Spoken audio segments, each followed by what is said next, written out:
Okay, we're looking at a monthly budget with percentages. So let's read the question real quick. Alberto's monthly income is $3,200. Part of Alberto's monthly budget is shown in the table. What percentage of Alberto's income is used to pay for his rent and groceries? So let's talk a little bit about percentages. And we use, what I like to use are benchmark percentages, which means things that we could take that we always know, and then we can build our percentages that way. So we're looking at a conversion table, but let's get some information out first. This groceries, according to the table, is $384. His rent is $896, so we are looking at a total of $1,280 for the question that we're trying to solve here.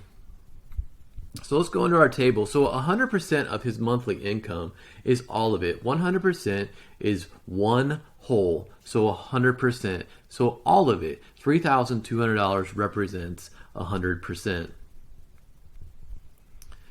So 10% is 1/10 of that. So if we divide that by 10, we know that 10% is $320.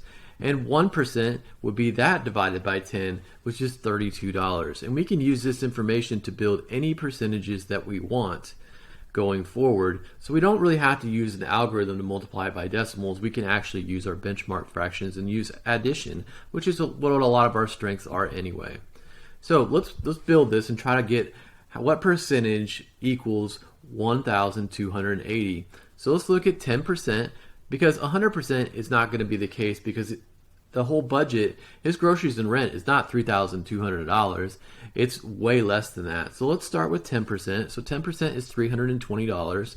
So let's draw another 10% and see where we're at. So we do another 10%. And then it looks like we're not even there yet, because that's $640.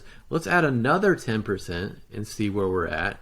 That gives us, and looking at simple addition, we're looking at 320 plus 320 plus 320. We're looking at 960 so far. We're still not there. So we will move to the next one, and we're looking at another one. So we got 4 tens, which is going to add up to 1,280. Which is kind of right where we're at.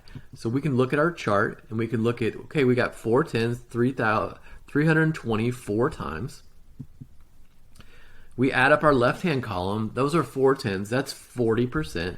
So 40% equals 1,280. And it looks like a proportionality chart. It looks like a proportion. We could set this up in a proportion and use scale factor, or we could use a table. Proportions are super important when we're looking at percentages, and they make it so much easier than just using algorithms and moving decimal places.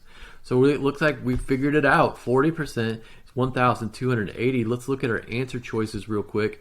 Answer choices: A, 40%, B, 28%, C, 64%, or D, 12%. We solved it 40%.